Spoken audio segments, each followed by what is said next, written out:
Hello everyone, welcome to my YouTube channel where you listen to me talk about Palantir so that my wife doesn't have to. My name is Eddie and you can follow me at FrugalBuck on Twitter. Today we're going to discuss whether or not Palantir is likely to win the £480 million UK NHS deal. Firstly, an argument that you're going to hear me make time after time is let's try to consider the value that Palantir is creating for its customers. In regards to the NHS, to paint this picture, imagine that your mother is told that she likely has cancer.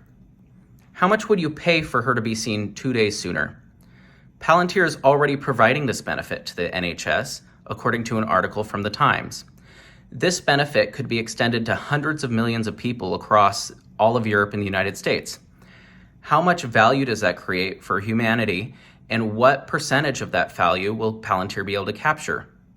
Next up, let's watch a short video featuring UK Prime Minister Rishi Sunak.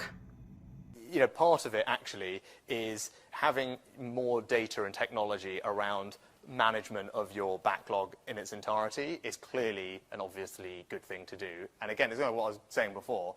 It sounds kind of obvious. Okay, we should use some technology to help us analyze our waiting list and then organize ourselves in the most optimal way. That doesn't actually happen everywhere.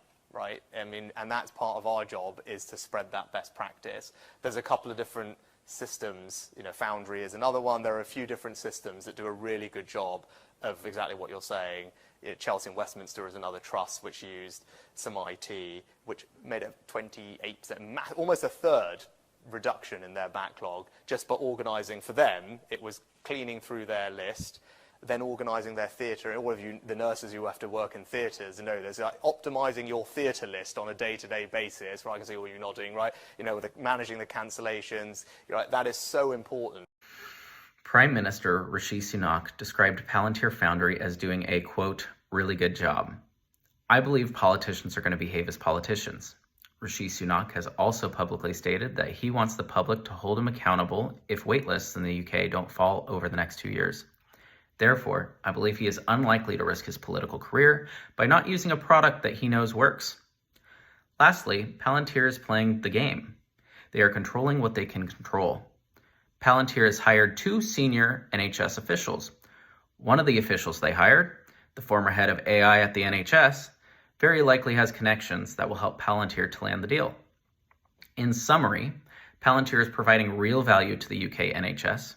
Prime Minister Rishi Sunak has put his political career on the line promising results, and Palantir has hired NHS executives with connections into their own ranks. Those are my thoughts on Palantir, but please share your thoughts on whether you think Palantir will win the entire NHS contract, part of it, or none at all in the comments section down below. Please don't forget to hit the like button and subscribe for more Palantir content. Again, you can find me on Twitter at FrugalBuck. Thank you for watching, and I'll see you next time.